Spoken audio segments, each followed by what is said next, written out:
Hello, welcome once again to my channel.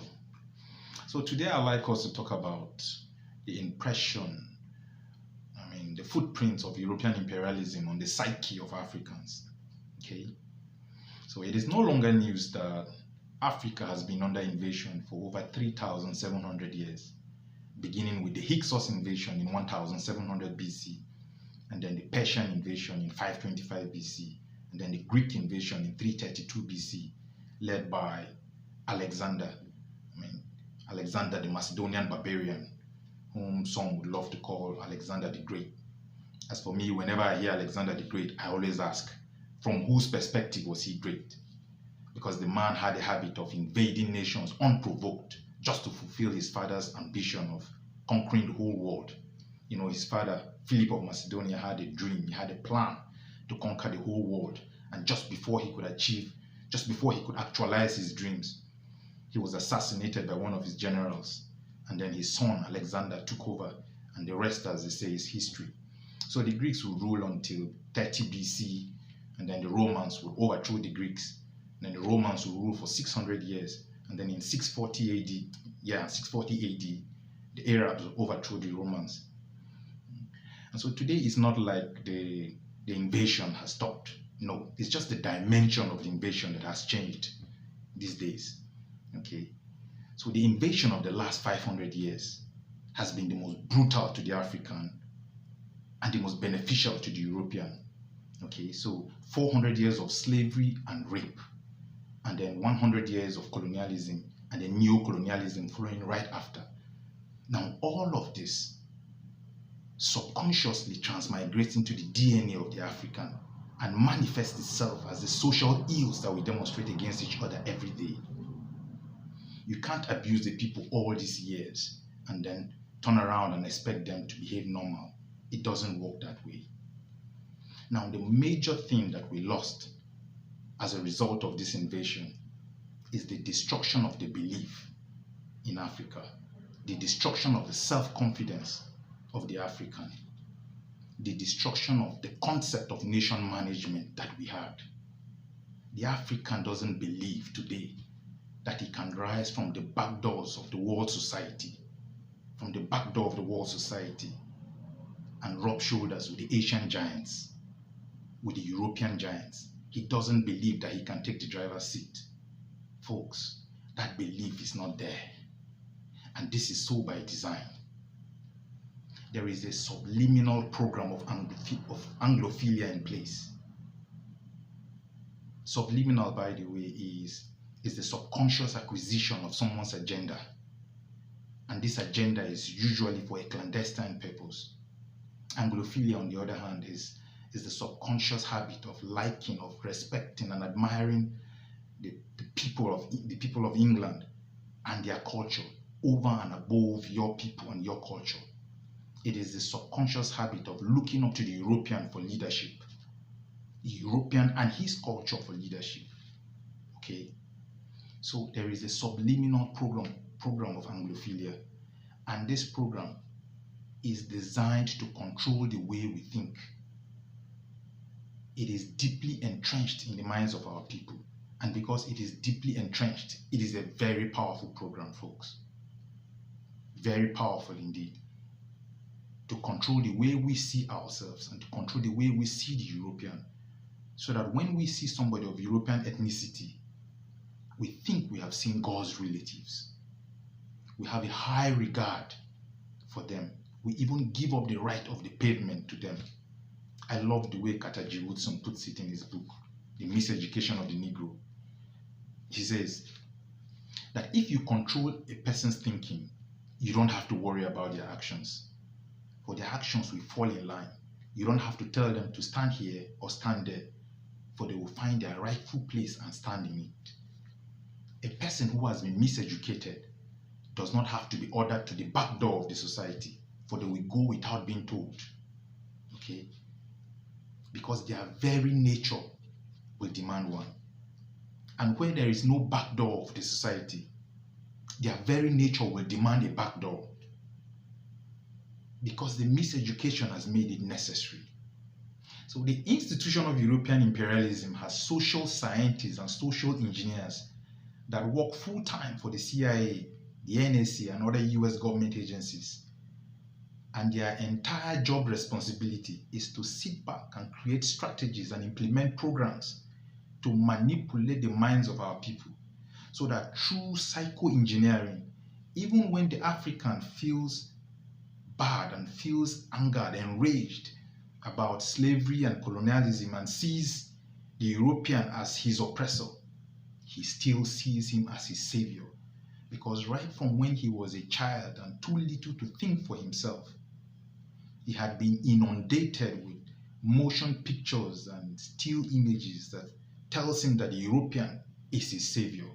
And because assimilation is the goal of European imperialism, the program seeks to create in the mind of the African the impression that there is a universality of culture that the rest of the world has accepted and that he ought to be a part of, and that he ought to embrace at the detriment of his culture and tradition.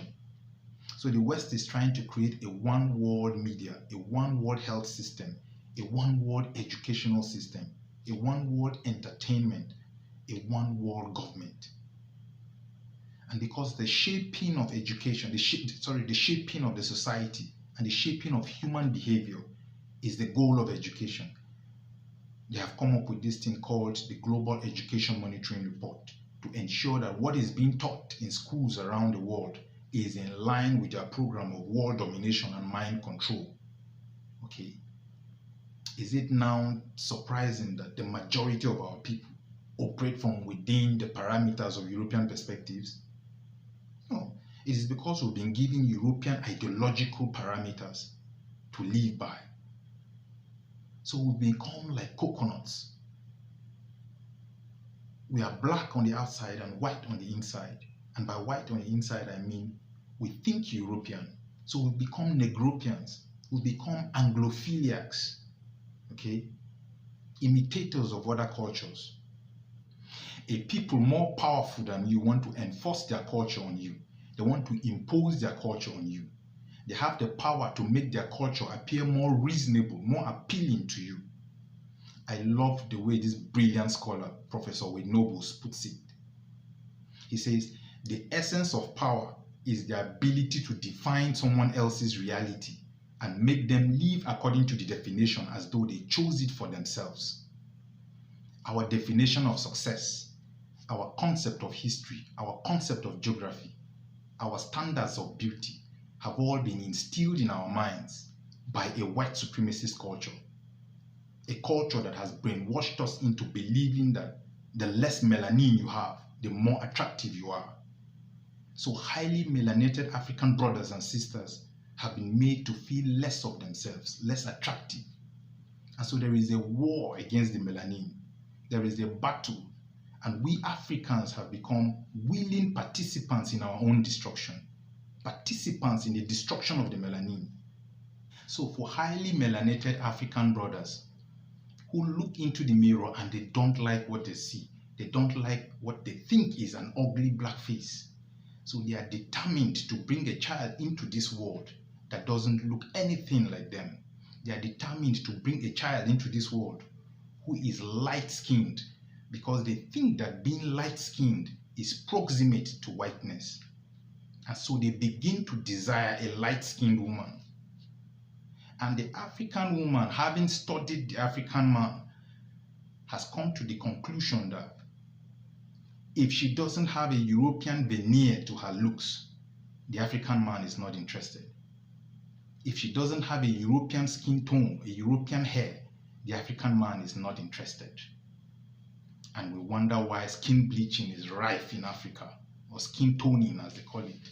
We wonder why it is so commonplace in Africa and beyond Africa, folks. And what is worse, they are bleaching babies, bleaching toddlers. What should be a crime in Africa, punishable by jail. And this is so because we do not understand the importance of melanin. Our people have been made to feel like melanin is an abnormality. And folks, it is the other way around. It is skin whiteness that is an abnormality. What you call a European is albinism. The condition of skin whiteness is the genetic inability of the skin to produce the skin pigment of melanin. It is a genetic deficiency state. It's a genetic recessive trait, not as defined by me, but as defined by geneticists and dermatologists. That the inability of the skin to produce the skin pigment of melanin is defined as albinism. Okay? So we as Africans do not understand the great wisdom potential that is embedded in our melanin, embedded in our DNA. Sometime around 1994 or 1996, I can't place a date around it now, but around that time, a group of scientists under the aegis of the American Association for the Advancement of Science, which is comprised of scientists who study DNA and genomes, came up with an idea that different human groups around the world had different numbers of DNA series, that whites had a different number of DNA series, and blacks had a different number of DNA series, and apes also had a different number of DNA series. And they also found out that the higher the number of DNA series in a group, the smarter the group. The greater the possibility of genius in that group. So 15 scientists from 9 different universities around the world tested the orangutan, and they found out the orangutan had 3 DNA series. And then they tested the gorilla, and they found out the gorilla had 4 DNA series. So from their research, the gorilla was a little smarter than the orangutan. So they tested the chimpanzee, and they found out the chimpanzee had 5 DNA series. So the chimpanzee was smarter than both the gorilla and the orangutan. So they proceeded to test the European. They tested the German, the Spanish, the French, the Italian, the Austrian, and they found that they all had 6 DNA series. So in total, they tested 116 human groups. Tested the Chinese, the Japanese, the Arab, and they found that they all had 6 DNA series. And so they tested the African, the continental African, and they found out that the African had not 6 DNA series, not 7, not 8, but 9 DNA series, folks, 9. So from their research, they found out that the African was the smarter of the group, was the smartest of the group. They found out that the African had the greatest possibility of genius in all the groups they tested. And then they put this result on a map, and they called it the intelligence map of the world. And then they kept it secret. We only have Professor Edward Robinson to thank for revealing this result to us. Okay. But many years before this research was done, Dr. Francis Cress Wilson had told us that black people had the greatest wisdom potential of any human group in the world. That the melanocytes, the cells that are responsible for producing the black pigment of melanin, was the second most sophisticated cell in the entire human nervous system, second only to the beta cells that are located in the cerebral cortex that we think with. Okay, so what is the way out? How do we get rid of these impressions, the footprints of European imperialism on the psyche of our people? First, there has to be a psychological revolution before any meaningful change can happen in Africa. Without a psychological revolution, we will continue going in circles. And how can we have a psychological revolution unless the conscious take up the responsibility of freeing the minds of our people from this program? The job of the conscious is to make the unconscious conscious of their unconscious activity. And the overwhelming majority of our people are unconscious. Folks, this is a war. It is a freedom struggle. And like every war, there are casualties. It's so sad that some Africans are so far gone that they are not good for any of us. They are dangerous to us. They would rather kill you than abandon the European style, the European way of doing things. Okay? Military Psychology 101 says that the most effective agent is the one that does not even know that he's an agent. So unless we know our history, not just our recent history, but the history of our people that goes way back, we will never fully understand who we are. And we can never fully understand who we are. We can never fully understand our history until we read European history. Because the two histories are intricately intertwined, one with the other. So it is by reading European history that we get to understand the psychology of the European. And until we know our history properly, we can never really know the full potential that the Creator has put in us. Students will never reach the height of their proficiency. As Dr. John Henry Clark would say, history is a clock that people use to tell their political and cultural time of day. It is a compass that people use to find themselves on the map of human geography. History tells the people where they have been and who they have been. Most importantly, history tells the people where they still must go and who they still must be. The relationship between a people and her history is the same as a relationship between a mother and her child. Thank you folks for watching. Please like, share, hit the subscribe button and comment.